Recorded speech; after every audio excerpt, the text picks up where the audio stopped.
Welcome everyone to the June 2026 monthly meetup for the Iowa Hunger Coalition. My name is Luke Elzinga, and I'm the Policy and Advocacy Manager at the DMARC Food Pantry Network in Des Moines. I am also the outgoing board chair of the Iowa Hunger Coalition. For those of you who are not familiar with the Iowa Hunger Coalition, we are a membership-based 501c4 organization. We have a volunteer board of directors, no paid staff members, but we do work with Peterson Consulting, John and Cindy Peterson and their daughter Libby, to be our contract lobbyist at the Capitol. And IHC really tries to bring individuals and organizations together to address food insecurity and build equitable food systems in Iowa through education, advocacy, and policy change. This is our mission and guiding principles, working to end hunger in Iowa through education, advocacy, and policy change rooted in justice. Our three guiding principles are hunger is a policy choice, nutritious food is a human right, and ending hunger requires solidarity, not just charity. If you want to learn more about those guiding principles, you can just go to our website, iowahungercoalition.org. Right there on the homepage, there's some more language that we developed with all of our membership about 2 years ago. So a quick coalition update. If you haven't heard, I'm moving to Alaska and am very sad, but also excited for the change. And I just want to, again, thank you all who have inspired me and stood in solidarity with the coalition, even when it hasn't always been easy in kind of rough political environments and facing a lot of challenges. So truly, thank you. I also just am absolutely floored. Last Friday at the Food and Farm Conference in Waterloo, I received the Luke Elzinga Advocacy Award from IFSC and IHC. And John, our incoming board chair, had this beautiful piece of artwork commissioned. And I told John maybe this can be the next IHC t-shirt. But truly, just thank you all. I have so enjoyed working with all of you, and you've given me a lot of energy throughout the years. With that, I am really proud to announce IHC's new incoming board chair, John Bowler. And John, I'm going to just hand it off to you to kind of introduce yourself for folks who maybe don't know you, to just share a little bit about yourself. Sure thing. Thanks, Luke. I'm sure everyone agrees when I say you are a treasure, Luke. I'm honored for this opportunity, but there's no replacing the most prolific hunger fighter in the state of Iowa, and that's you. We're going to miss you dearly. We know you're not disappearing from our lives. It's just going to look a little different, but I'm just so proud to call you a colleague and friend, and I know others around the table feel the same way. So thank you for everything. I said this in the statement that we released as the Hunger Coalition, but we're not intending to replace Luke Elsing. It's not possible. It's going to be a team effort. But a little bit about me. I've met, I think, several folks around the call today, but not everyone. I live in Iowa City with my wife and my 16-month-old daughter, and we have a senior cat named Rooster. I grew up in Cedar Rapids, so Eastern Iowa, and grew up in a home where we struggled to afford food. So that's kind of my connection to food insecurity. Grew up in a household where, I was always eligible and utilized free lunches at the schools that I attended. My family got a lot of help from the food pantry that our church ran, neighbors, friends, a support system. Really grateful to have that. But I think that's informed my feelings and perspectives around in a little bit of disdain towards just the injustice and equality that exists in our world. And eventually that led me to the path of social work. So I'm a social worker, and I've been working as the executive director for the Coralville Community Food Pantry for the past 14 years almost, and I've had the pleasure of serving on the board here at the Coalition for 7 years, I think. And yeah, in that time, as with the food pantry, I've had an opportunity to help lead several, I think maybe more upstream interventions when it comes to food insecurity. So Hunger Relief Farm in the Johnson County area, food prescription program, numerous different childhood nutrition programs, and more recently involved within a really amazing group locally that's established the Johnson County Food Access Network, which is a collection of 18 or 20 different food access sites, meal sites, pantries, food rescue organizations, and we're just like linking arms and sharing resources, doing some collective purchasing, issuing joint statements, applying for funding together from local municipalities, the county. Really cool partnership that I'm happy to share more about. But I do want to acknowledge again, I appreciate the opportunity to serve as chair, but we have an incredible selection of folks on this board right now, a couple of which are here today, Gene Logan, Paige Chickering, not sure if others are on, but Nicole McAlexander, Dan Nicky, Sheila Hansen. These are incredible folks who are committed, they're motivated, and ready to advance the mission of this coalition in life without Luke, which is going to be strange, but we're ready and motivated. And I'm excited too. We're not sharing quite yet the names, but we have 5 new folks that are joining the board to infuse even more lived experience, new perspectives, ton of professional insight to keep growing our coalition and strengthening the work we do. But that said, the board is just a small piece of this coalition. You all are what makes this coalition valuable and successful. So I mentioned that too in the statement. Our goal is to invest in you, to make sure you feel equipped and informed and engaged in ways so that you can take action when it's time. Our hope is to have frontlines advocates in every corner of the state of Iowa ready to go and push forward our policy priorities and defend the programs that are constantly being dismantled and torn down in front of us. So I just want to say too, like I know I'm in Eastern Iowa, but if you all are ever in the area, I love like opportunities just to connect one-on-one. I'm a big coffee drinker. Even if you're not, would love to have coffee with you, sit down. If you're in a different part of the state, I'm definitely open to a phone call or virtual meeting. But I just want to connect and learn more about who you are, your skills, and what you'd like to bring to the table. There's so many different opportunities to get involved with the coalition. And I know you all are doing incredibly important work and are very busy, but would love to link arms with you too. So that said, we just do a virtual round of applause for Luke Elzinga. Love you. Appreciate you. I will be sending out Paige put together a way for us to virtually express our love and gratitude for Luke through a platform, and I'll be sharing that out in an email later today. And Paige, you're welcome if you have it handy. I know you're on PTO, so you might not, but if you want to drop that in the chat too, that's a good place to yeah, leave a message for Luke. So I guess moving on to the next slide, I'm going to try to do this justice. So per usual, Luke did all the heavy lifting, and I'm just going to try to recite as much as I know about some of these updates, but certainly it can be a collaborative effort here. So some state policy updates. So the reason for our early meeting today, we'd love for anyone who's willing and able to attend this town hall held by IHHS today, right after this call, 10 a.m. Is that a live link that they can click, Luke, or do we need to pop that in the chat? I can't remember how Zoom works, but if someone can pop that in the chat, that'd be great. I think you might have to register in advance, but you can certainly do that. But you can see what's on the agenda: Senate File 2422 summary, Sunbucks launch. Excited to see that there is a application available for folks who maybe weren't automatically enrolled in Sunbucks, but we'll be able to hear directly from HHS how that's going.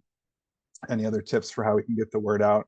Upcoming community engagement requirements, and then some Medicaid changes for refugee populations. So a refresher on Senate File 2422, the welfare reform bill. It was signed by Governor Reynolds. Oh, Luke, no peeking. Sorry, I forgot it was a surprise page. Yeah, don't look at that, Luke. Senate File 2422 is signed by Governor Reynolds on June 2nd. Makes a number of different changes to the SNAP program. Division 1 codifies the use of the systemic alien verification for entitlements, or SAVE system, which is an immigration status verification tool. I think the coalition, we've certainly raised some red flags around why this is problematic. There's certainly some potential for verification lag, like taking extra time for people's applications to go through, potential for more errors being made. And of course, new admin costs for the state. So as Luke points out here, the final fiscal note estimated this will cost the state $2 million in fiscal year 27 and $1.3 million in fiscal year 28 due to added IT and personnel costs. Refresher continued here. Division 2 makes a couple changes to SNAP eligibility. The first is a change in the way income is calculated, and this will in particular impact mixed immigration status households. So it changes the way income of non-eligible household members is calculated, no longer prorating. We'll explain what that means a bit. This will likely reduce overall household benefits for mixed status households. So an example here, let's say you are a green card holder, want to apply for SNAP on behalf of your household.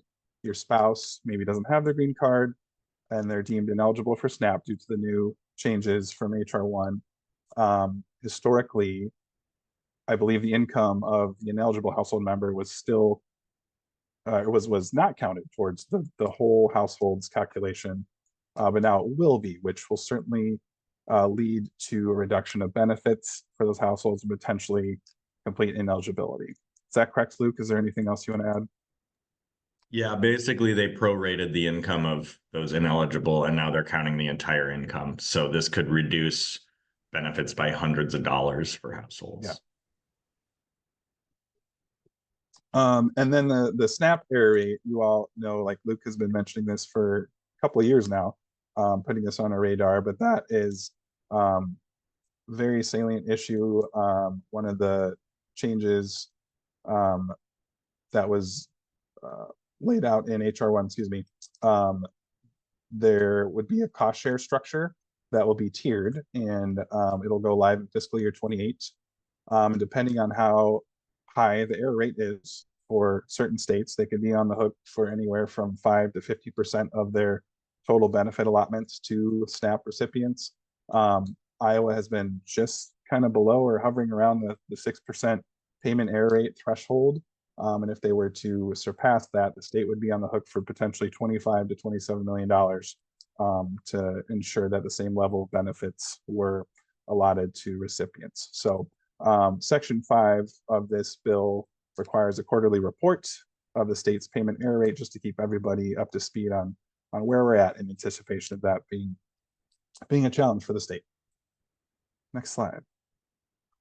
Division 3 requests a number of SNAP waivers from USDA FNS, including Iowa allowing HHS to expunge benefits after 3 months or 91 days of inactivity or benefits remaining from an EBT account. This would be a change from the current policy, which is 9 months. So folks could have their benefits wiped out even if they're not completely spent down. I know there's been some concern around how this would interact with some EBT benefits, where some families might think, oh, we have a decent extra amount of funds in our accounts, might save some of them down the road since we can use some EBT now. We're a bit worried that perhaps those could disappear from folks' accounts with those unspent funds. And as the coalition has pointed out, there are legitimate reasons why people might be inactive. Could be they're out of state, whatever it might be. They might be saving up for a larger purchase for a special occasion, saving those benefits for a rainy day, essentially. So we feel this is not something that is in alignment with our mission and values when it comes to ensuring the dignity of folks who deserve access to food. Next slide. So in that HHS town hall coming up here in less than an hour, Luke has put these really wonderful questions that could be posed for anyone who's in the meeting and have an opportunity to pose a question. But some good questions would be, has the state already submitted waiver requests from Senate File 2422 and have those been granted? How soon does the state plan to implement the asset test, which is from Senate File 494 a few years, 3 years ago was passed, never implemented. We're just kind of curious what the status is of that asset test. Does HHS still anticipate its final official payment error rate will be below 6%? I think there's been some confidence reported. We just want to know certainly where things are standing.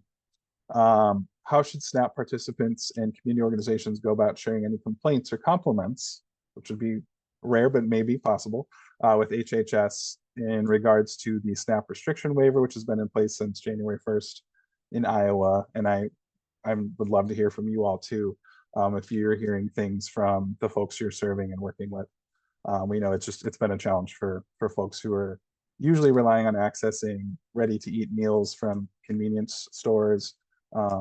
Just created all sorts of issues that's prevented folks from accessing the food that they need and deserve. So what is Iowa HHS doing to mitigate harm from HR1 and connect individuals with work or community engagement opportunities? That was another change with HR1, the expansion of time limits for certain populations that were exempt in years past. And in order to stay on SNAP, they would need to, I think it's either work or volunteer community service for 20 hours a week.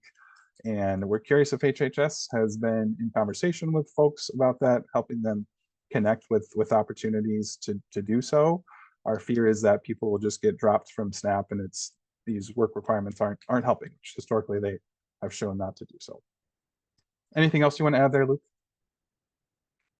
Okay. Speaking of HR1, we would love to hear. It's been almost a year since President Trump signed into law HR1, and we've seen in our communities the impact, the detrimental impacts. And we feel it would be a good opportunity as a coalition to share with the media. Our hope is to contact someone to run a story.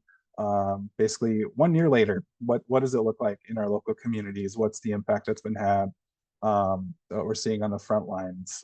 Families that are already struggling to afford groceries, and now we're seeing even more challenges presented to them. So if you have particular stories you want to share, even just your perspective running a food pantry, noting that you've just seen increased visits or more demand for fresh produce, whatever it might be, we would love to hear it. We know just from looking at SNAP enrollment numbers, since that bill was signed, over 20,000 people in the state of Iowa have unenrolled from the SNAP program. So seeing what that looks like on a hyper-local level, we would love to hear from you, your testimonials as far as what you're seeing. I would say if you want to think on it, send me an email. You can reach us at iowahungercoalition@gmail.com or John J. Wachen at CorvalFoodPantry.com. They'll go to the same inbox. But certainly, please would love to hear from you and work in a quote or story from you into a press release, potentially a story with some statewide media. Questions? I know that was a lot.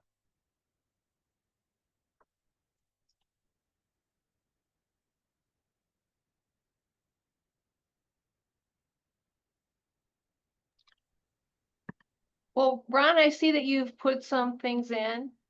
Could you tell me about Trying to. Nebraska being the first state? Is it they can't find the staff? It's too costly? Like, No, they just simply had difficulty trying to figure out how to get these people to actually do this work requirement.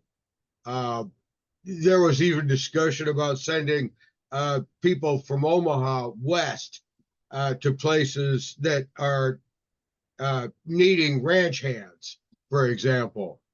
It's not been pretty over there. Now, I've been living in Spencer for over 5 years now, but I still keep in touch with some of those folks. I got a message for Luke. When you go to Alaska, get a hold of Kelly's Kitchen. They are out of Charleston, South Carolina. They are a food network that has been trying to amass something called the National Food Security Database, in which all soup kitchens and food pantries will be listed for people traveling and requiring food assistance somehow when they go there. I've already given them enough data from Northwest Iowa to be able to get that invite for the National Hunger Coalition, which they are also setting up. I think it would be a great idea if you could represent Alaska that way, sir. Okay, I'm out. Thanks so much, Ron. We appreciate that. Luke's on it. Could I add one more note, John? Please. And Luke, if I mess up this old bill number, let me know. But just to say as well that Iowa did also pass welfare reform, including an asset test several years ago in Senate File 494. Did I get that right? Amazing. We're doing so good. We've remembered so many numbers this year. And that we have been in touch with HHS and know that they have not been able to implement some of those things, including that asset test, because of the cost that it incurs to the state. And so because we did see a larger fiscal note for this bill after its passage rather than before its passage, I do think there's also a chance that some of the implementation is delayed as a result of a lack of funding for HHS to actually carry forward those implementations. So that is something we've seen in the past, and also something that we could potentially ask HHS about if folks are able to join on that call of what do we think the anticipated implementation date is, given the increase in fiscal note that we saw after the passage of the bill. So just thought I'd throw that note in there too. Yeah, thank you, Paige. Yeah, that's very helpful because you're right that I think that fiscal note came out basically the day before it was signed. So it had already been passed and everything, that final fiscal note. I was just going to add real quick too, to John's note about the impacts from HR 1. I've had a couple note or requests for information that had been sent to households passed along to me that it seems like Iowa HHS is really cracking down on verification. And I think this is tied to the payment error rate. So people who are being asked to verify things that have been in place for years, or asking them for the name of any sponsors who have provided them with any sort of financial support or things like that. So just be aware, some of this is not as clear cut, like with the work requirement. That's very clearly a result of HR 1. But I think we're also seeing a lot of notices going out just requiring additional paperwork, additional verification. I think that's tied to the payment error rate and the state really trying to make sure they're staying under 6%. And so even if it seems like I don't know how this would be related to HR 1, there's a chance it could be just because of how HHS has changed their processes. So if you have someone who comes in with questions or, is having to resubmit stuff they already did or submitting things that they've never been asked for before, just know that that could be a result of the changes in HR 1 as well. So please reach out to John if you have any of those stories. Even if someone's not willing to, go on the record, I think just being able to share some of those anecdotal stories is really helpful because, that's what reporters are looking for is that human impact of what these changes have done. So I just wanted to add that real quick. And then I will start sharing the screen again. No, thanks so much, Luke, and thank you, Paige.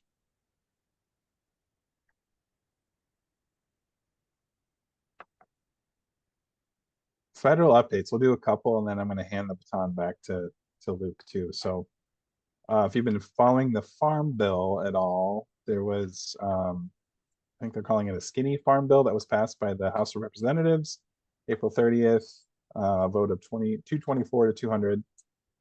The future of the Farm Bill is still unclear in the Senate. It lacks solid investment in SNAP and does absolutely nothing to reverse those harmful cuts from HR 1, including the bare minimum, which would just be delaying the inaction of those cost shift to states, which has been some discussion. I've been hearing rumblings. Different senators, representatives had mentioned how impactful that would be for their state. So the hope would be there could be some bipartisan support around at least delaying those cost shifts for states.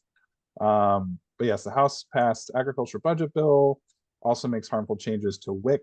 I think it's like a $200 million potential cut for fiscal year 27 for the WIC program, and reducing the cash value benefit, which helps mothers, children, babies access fresh fruits and veggies, which again, I think we would all around the table agree that's undue harm that doesn't need to happen, especially for a program that for the past several decades has been supported in a bipartisan manner. So I know there's a lot of national groups that are trying to get the word out to push back against that.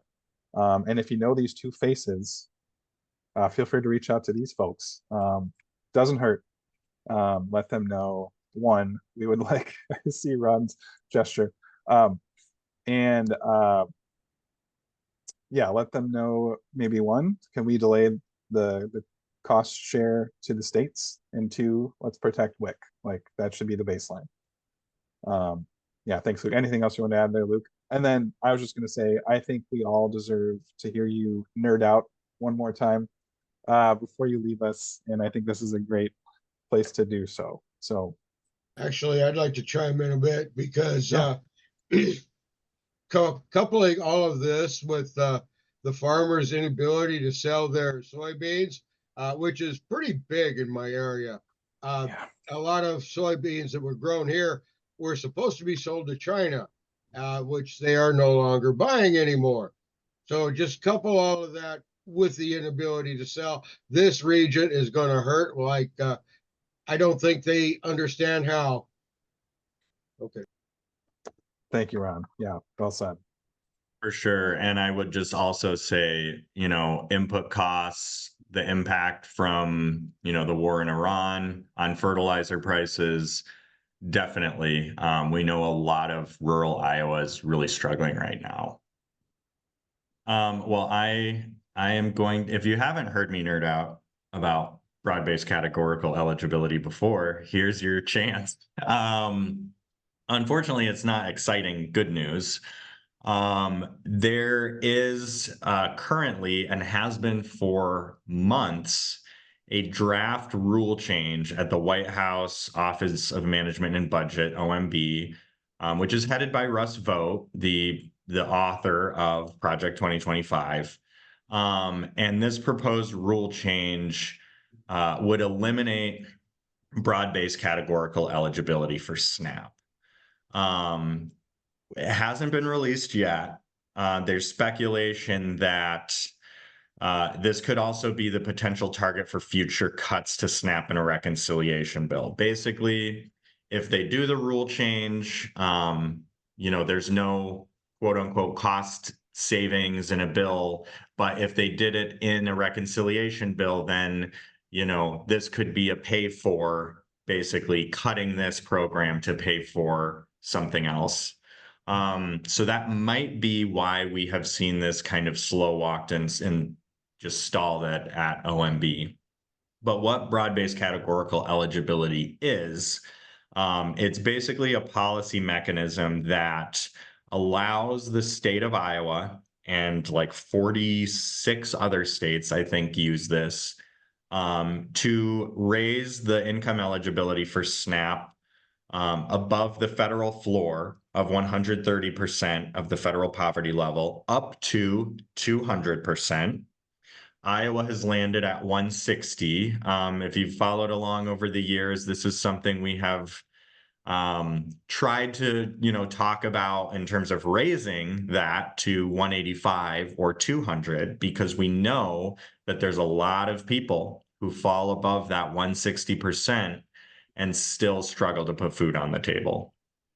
This is also used to eliminate or raise the asset test for other states. So it's something that allows states to raise the income eligibility and raise or eliminate the asset test for SNAP. And currently, Iowa uses it for both those things. We mentioned earlier in the call, the asset test still has not been implemented. My understanding is they really can't on the current system, which is, our new system is supposed to go live in another year and a half. But if broad-based categorical eligibility were to be eliminated, this would kick over 23,000 Iowans off of SNAP, and over half of those individuals are children and seniors who fall above that 130%. And that's just based on income. We actually really don't know what the impact of reinstituting the asset test would be. We do have a very bad example with the state of Arizona, that following the passage of HR 1, they eliminated broad-based categorical eligibility for their state and Arizona has seen their SNAP population drop by almost 50%. And so we have evidence, I guess, of how devastating this would be. At a bare minimum, though, it would kick, around 10% of the SNAP population off the program. This could also threaten our payment error rate, which could put the state on the hook for tens of millions of dollars and then potentially be used as justification for further cuts at the state level. The payment error rate is basically just measuring, were people paid the correct amount of benefits that they should have been? One of the things that is measured in that is the asset limit. Right now, if you look at the payment error rate report for Iowa, our payment error rate for the asset test is 0 because we don't even ask the question. So we know that this could introduce further errors, and that could, again, put the state on the hook for tens of millions. So the USDA Secretary Brooke Rollins and other administration officials have been calling BBCE fraud, which is absolutely not true. I remember a few years back when there was a bill in the Iowa legislature to eliminate BBCE, they flew in a guy from DC to talk about this, and he called it state-sanctioned fraud. Again, we pushed back at that time. We were able to get it killed. We're really going to need to push back if we see this rule change or this change come up in a future reconciliation bill. This is not fraud. It's a policy mechanism that, again, at least 44 states use. I think it could be 46. I should have double checked my number before this. And these are by definition working families because they're above that 130% or they have some form of income. So this could be folks who are working or people on disability or Social Security who maybe only qualify for the minimum benefit of $23 a month. Or this could be, larger families that have one or both, heads of household working. So something to keep an eye on. Just be aware. And I just got a data request from the state back yesterday that has some county level breakdowns. And so I guess this is a plug right now. If you'd like to join IHC's policy committee and dig into those numbers and help us put out that analysis, I think we've got a slide coming up here on ways to stay engaged. But thanks for letting me nerd out, John. I'll hand it back to you. Can I Thanks. ask a question, Oh, Vic? yeah. Yeah, please, Mary. So who do we push back to about this? Well, that depends on whether we see this as a rule change or in a piece of legislation. If there is a rule change, there will be a comment period, a call for public comment. And then we will be, getting that out for people to submit public comment. The Trump administration tried this the first go around and it was blocked by the courts. So I think there could be litigation there with a rule change. But yeah, our call to action would then be submitting public comments to that Federal Register, at least slowing down the process and giving them lots to read through.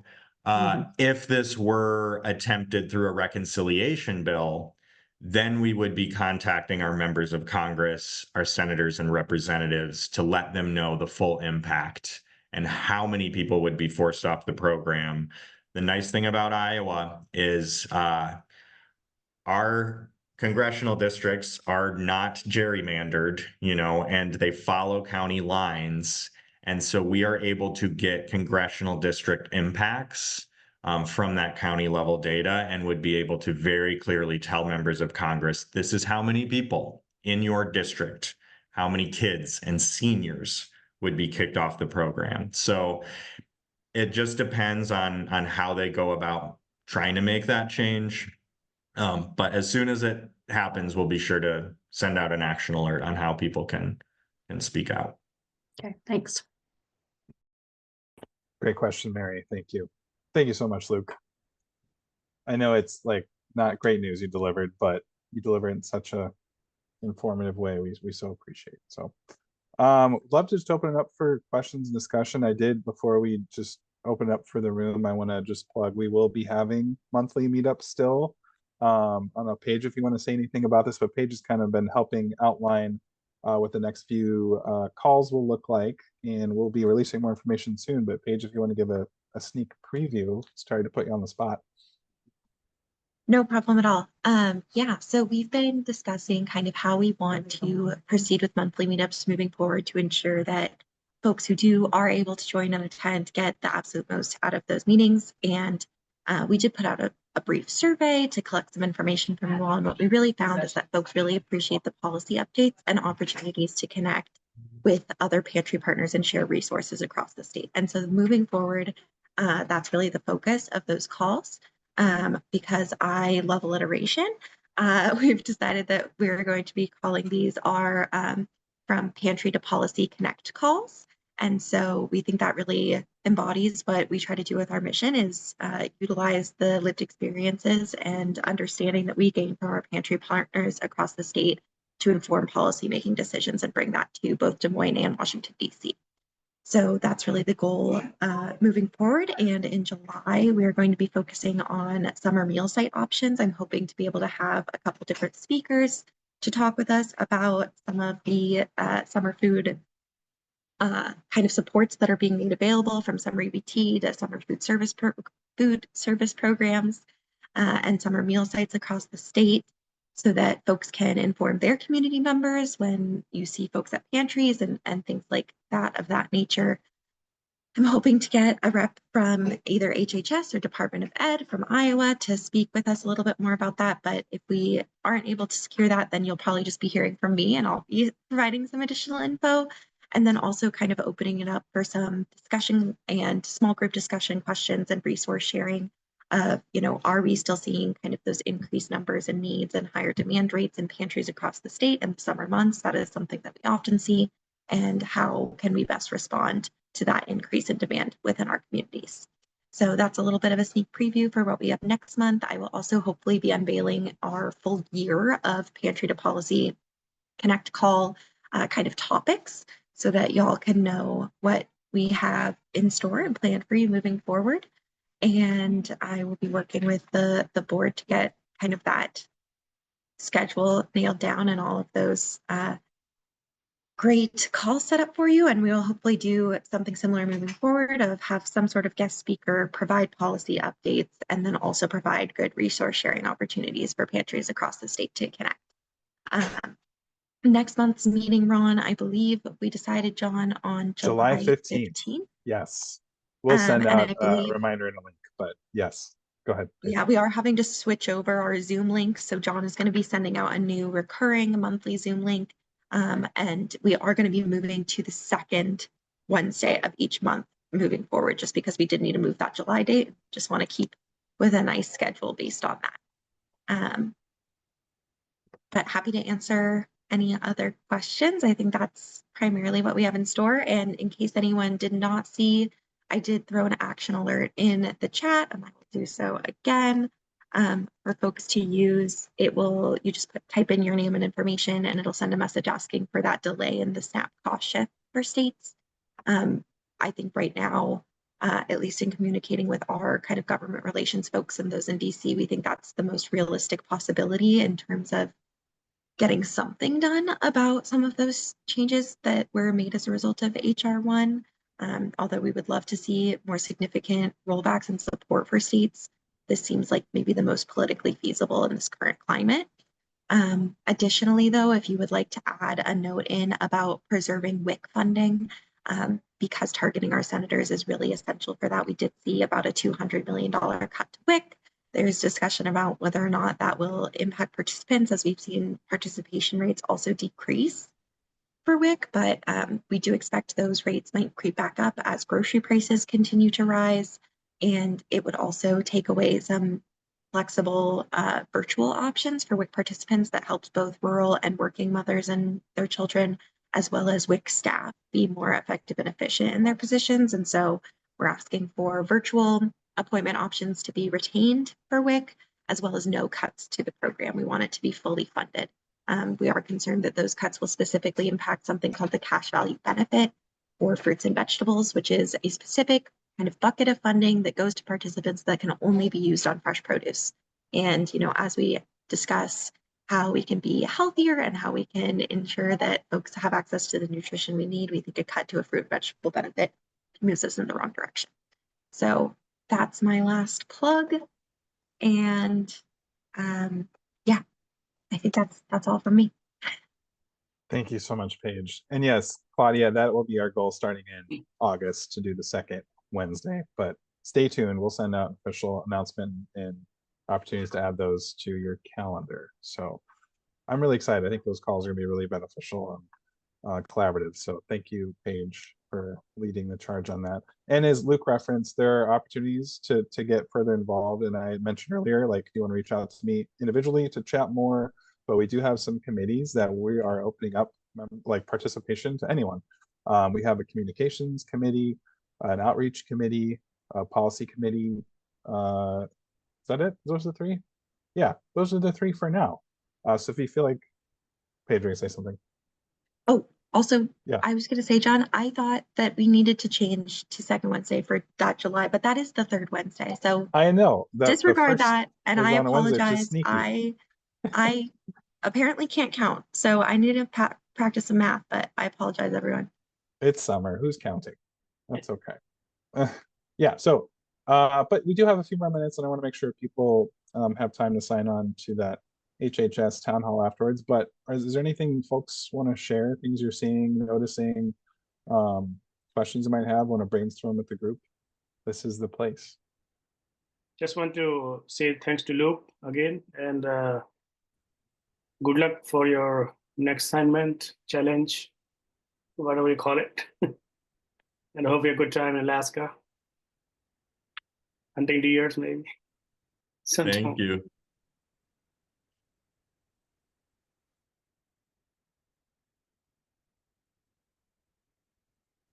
I'm just gonna put in a little plug for Head Start. We have a food pantry at our agency, but we also operate Head Start and Early Head Start. You may not know that the guidelines are 100% and below of the federal poverty level. There are some exceptions to that, but categorical eligibility has really saved the Head Start program. Congress, as far as I know, Head Start is the lowest at 100% of any program, which is just abysmal. It's terrible. And Congress, to get around that, then they've used categorical eligibility. So people can sneak in the back door that have higher incomes, actually. And that has made a big difference in our program and who can attend our program. So I look for any of these ways to eliminate categorical eligibility is really terrible things, because a lot of our families, it's confusing that Head Start would be one guideline, childcare is another one, WIC is another one, LIHEAP and weatherization, which are two programs that we run, those are 200% of the federal poverty level. So as part of a larger effort, we should all be pushing to eliminate multiple sets of guidelines and go for categorical eligibility. The difference for Head Start is that people can just show us their benefit card and they're in. They don't have to go find the birth dates. They don't have to have the income information. They don't have to go try to dredge out all of those forms and documents to again show somebody so that they can qualify for a program. So that's hopefully good information for you if you talk to people about that. It's a wonderful thing when we have one guideline for multiple programs. Thank you for flagging that, Jean. That's so helpful and eye-opening. Jeffrey, you were off mute there. Did you want to say something? I was just going to say real quick, the day after the primary, we happened to have our state legislator spoke to our Rotary Club, which was kind of unique. And he was actually more refreshingly forthcoming on some things than I expected. One of the things he said, he was asked about the budget deficit, is it going according to plan? And he said, there's growing concern that it's maybe not turning around quite as quickly as what they were led to believe and who was leading them to believe it. The Medicaid thing, he said, as a whole, they're not going to be able to fill. And the other thing they were kind of hoping for on this cost shift was that big states were going to push back and scream loud enough that they would not do it, and that Iowa would benefit from big states not yelling loud enough and just having them not have the nerve to shift the cost back to the states, which is that may be wishful thinking, but they didn't sound like they were going to do anything, but they were hoping that other states would. Yeah, that is disappointing, but not surprising. Because that's basically what I have heard from the governor's office and HHS.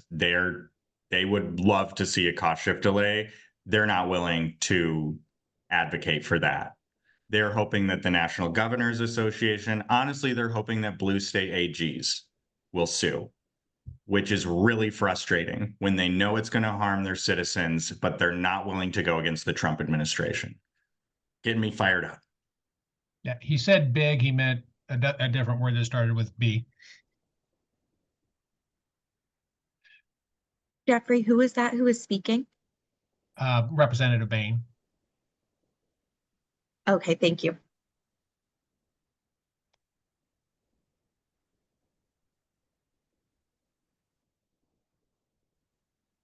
Anyone else?